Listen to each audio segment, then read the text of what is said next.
Lewis here. Today we're trying out a new type of show called Whiteboard Talk, and in this show, Whiteboard Talk, I'm going to talk to you a bit about the triad of impairments, but because I'm lazy, I'm just going to write the word triad.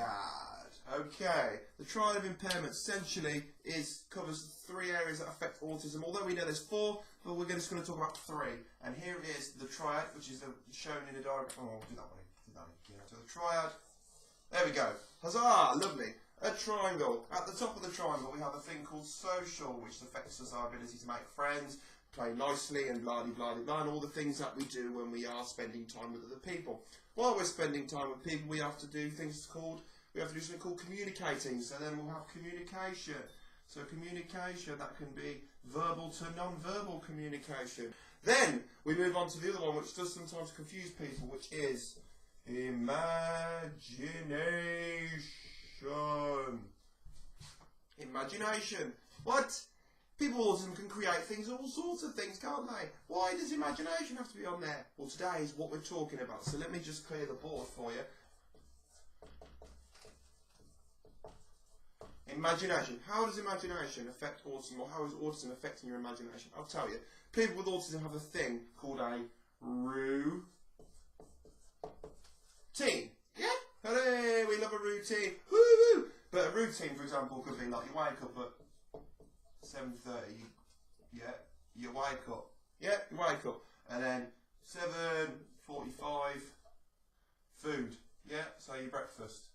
Yeah, and then maybe 8 o'clock, you watch a bit of Good Morning Britain. And then, 8:10, you get dressed. Yeah, standard routine. Beautiful. But what if you wake up one morning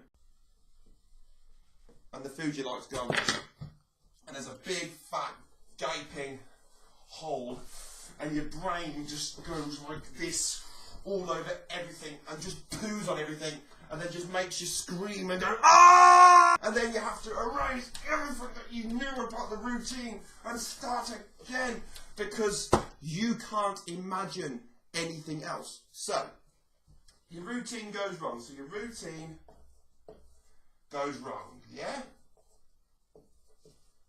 Right. Neurotypicals. Things go wrong all the time. Routines go wrong all the time, don't they? Yes, they do, Tom. You're absolutely right. You're so clever.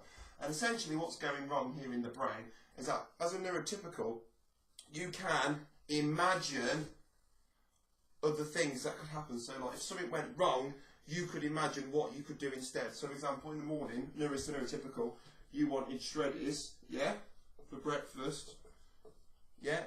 You run out of shreddies, you'll be able to go, oh, guess this morning I'm having toast. Yeah? Magic. But the Aspie will go, I want my shreddies. Yeah? But then they can't imagine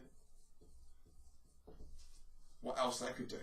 In adult Aspie life, there's a thing called forward planning. So forward planning is when you've got to think ahead.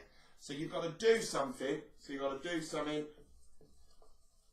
Yeah, that allows you to do something else in the future. So it allows you to do something else. Yeah, lovely. So if you do something at AM, then it allows you to do something PM. This is what we call a plan. So in the morning, I'll do a plan for the afternoon, yeah?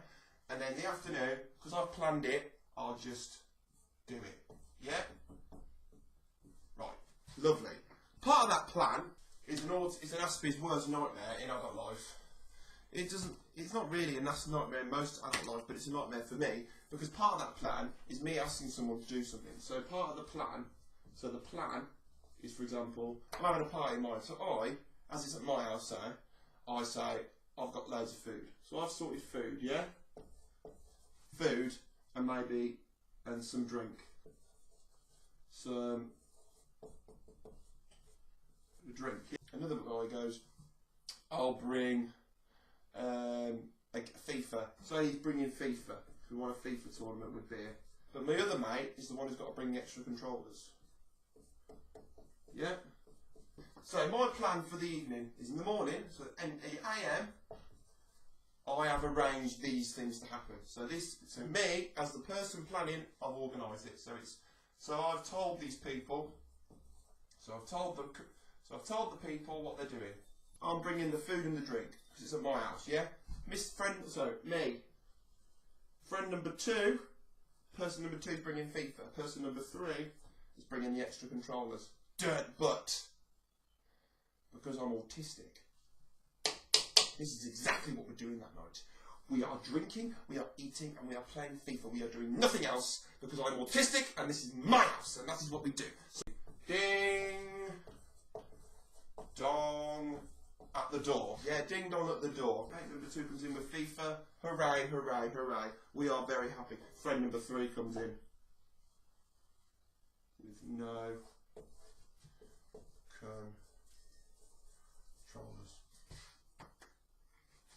So what happens then? Imagine these marker pens in my brain. I'm not acting out, but this is what happens. He brings no controllers. So in my brain, all that's going to happen is he's going to come around, we're going to drink, and we're going to play FIFA, and we're going to eat. Yeah? That's what happened. He's brought no controllers, so we can't all play FIFA. So now my brain just goes,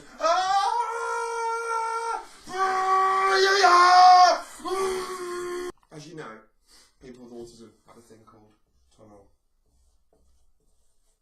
vision, yeah? And what do I mean by tunnel vision is there's only one perception, which is our perception. Not selfish. It's not selfish, it's just the way we're wired. So there's only our way, okay? In my brain, all I think we're going to do is play FIFA. Yeah? So, all along here, this is our line. It's not Back to the Future, innit? This is our line, the autism brain, yeah? Lovely, lovely, lovely, lovely. According to this, this is food, drink,